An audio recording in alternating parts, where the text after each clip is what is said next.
Yo, a Oba Paketri Ado, aka Wendy Shea Mami. Over to you, Mohamamiana. Now, ya no be answer or say, or to phone almost or say, na me mammy tunium, nam papa tunium. It was now tunium. Me on voice pa. Me too.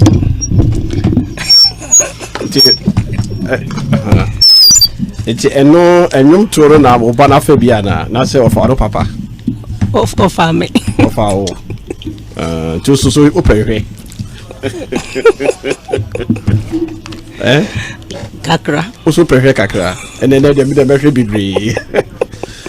Okay, I catch you back to Career Gardens near. Approach your May as so ding. Any afekuba any normal baby.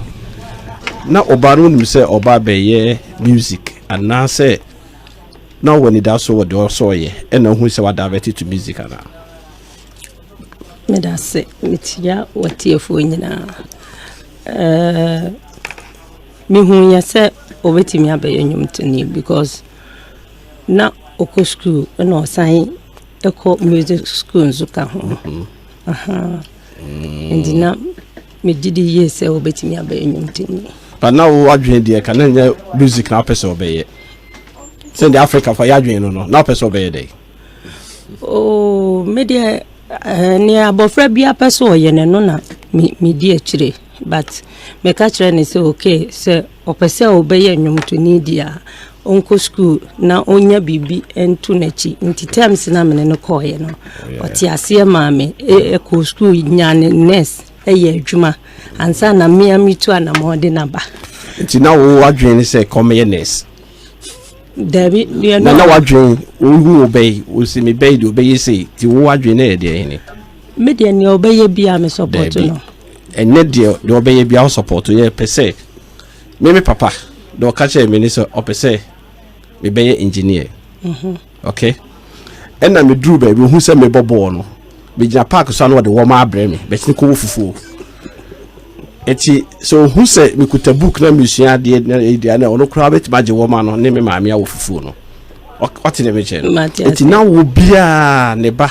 o se wo ko school no wi a wa be se ne de ne wo di so me mo de se ne medical kan no metimi hu se me ma na ma wo mo ni nyina no right omo wo aduma chede sonko anya media ma omo right it is a me third born you say obobo pa right but menene san what terms say okay born na wo born me di na chi pa at the same time no me hwe nso say obeko school nti onya bibitu na chi wie na afi wo ka say born na obebo a se bi ni na mu bukura na wo na adwuma nti sana me de me ma na toto Satete yes akwenta ede na beka die nua be yakan yo yeah me kind initially so sana that was sana na imagine because basic education there who here to get into something to say no kind say ebia na bibia anko here with football and in name bua untumen ka say yeah I don't have anything means you can't do it. No, the basic education is to help you, it's to open your mind into an there ne kwan so no mama no into yes for public social life in here okura music imu only me come be twice and now wo fast no mo ti radio na see as a mother what is say you can ba ho asem sa na dey na oyem obi ka say ne dan ye be kan but adwuma na no be wura mu no na minim sene etie na sene sabi ye man Ghana mu so sene yesifa kasa ene ade nti aya na afuto na ya me de ma no sene be ya obehwe nanim na ye kwafo de na yentimi yi ye ho ewo abonten ye wonu say de sabi gubi pono so na wona nti de be akekere ye ho na abroche na akoso samusa na say de chese fe ye manu timi danu o mu sa fe ye mo anhye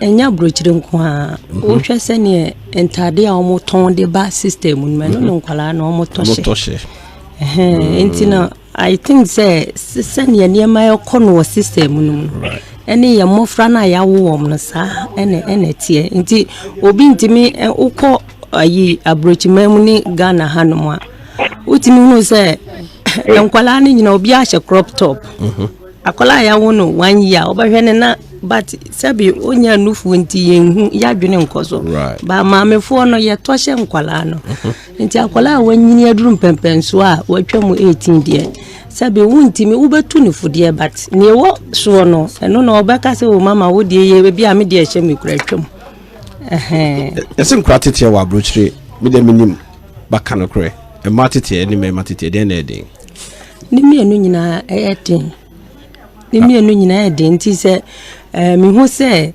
obi ka obi ba ho asem a me hwe ni din mpanifo se obatie wasem a wo so wuni mo batete so atiase ebi a obi de na abeto abontene ene ye ka nanso no se ye di obi a de ba ama obi ehu a nka be hu so obi de ne oti hokro ka oba de ne ne bia ne de enye enti de bia me ka se ne Ghana yesify develop eco sebe school fees free ni sa na ema na ba so no ebedrum re bia abrochire ntete ye no ye den no Ghana hanom no ebeba because titimire mu no uya o ma me say ana papa ti min cho school fees pa brochire ni sa de ni ho enti eye very big problem wo abrochire mayen ni nkwala na tete no wa maleti ya ahame wa maleti ya ahame ka haran komone ko no to aso so ngono because it is abrochire ni ya toto na mpro ya hye yanum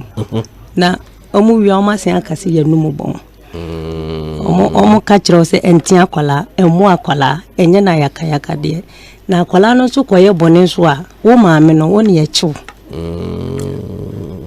oti ho na police fo atro yesi wo ba ko bo obi onya 18 asem na meka no na wo se e ka ne de beba na mi maame no mi na wo si mitua enti ya mo ka mi maame no ya na just me man nka abrochifo e ma we I said mechanism because me a single mother. Oh, so the carry mechanism. Yes. Me carry mume. With you. So what you say? Enti ekoba ne sa e man tete ye na eden. Wo bu na na se wo ye ne den. Right. Eye kasa na obeka kire no. So ahu no. Enti e ma abrochire tete ye no se bi baga na ha ka sebe amata ye wo hanka nka bebrebe dwane. Ka bebrebe bi kwa akwala ne timi kana dwane kire wo. Nti Wendy wan chia baby ama won ne ntemu anti abrochire nkura de duru baby ase na mo ne mo ayaka abi aba me de me mane de obi a de omo ho adanse e say me ba nkala ni nyina no u ka o dodge usi abontene ba wura fie dia eye twi na wo se wo ka kire me eye twi na me pepe omo nyina adwene se e wo se me do omo nyina asan e ba fie nti me de tu omo tirim nti sana me ne omo ti nti sa obi ni ne ba wo problem ne na omo nyina ya se ye na so really be confess here ibo a na me say me wo fast no oba be ye musician kese be kind ya abrewa wi ya ye kwa yi bubu a she ha ye kwa so dem no ne na mo hokti kiti bi na me ni say so be ne di no do ade after me say a musician I couldn't believe it when say picture no minimum ba okay yen hwe ni say utima guide no utima ka guide obe ma no e die na wo hwe yinua ma ne me ma na aka no mo abroche no ye lucky ene ye ma no ntema adwuma ntra na sikase mu ntra na ase mo nya time ama adwuma no sene mo ma no tete ano de ye no kre eno kre pa because ase ye kwa ya dwene nyina wo sika so ahuno na ye to we ye say nti no competition kakra wa bridge especially ye ma no because u front ma we na camera twa wo kwa agrasi a won tan che biom nti sabi ye di nsi hunu kakra wo say entuma ne ntade no wo say wutimi nya ne mo no de asesa eno so wo say adwuma dodo na wo be ye next year me ba trunks me design e be fie enya bebre damn it Mr. T yes you share ne ba as a music yeah mo office hall no yeah say Ghanaian child be so into music no ba my office on ma and so obenya mo bi wo ho. Well, it depends on say onya obia obetumi aboana and an institutional obetumi aboana. Yeah, because music you can't do it on your own. Yeah. Just say when your institution be obetumi aboa. Yeah. And say na meka so civil society organizations here ni omo yedwuma no. Say enya bia obetumi adinipa na course training ma. Yes, we will encourage it because the can say anything a nipa na person yen, we have to try and support the person because yen person ye be force will be say oh because you need opportunity into koye way. Yeah, no, it doesn't work out. So nipa na interest in you after a short while obey jai. Yeah. It's guidance need and say assess akra no.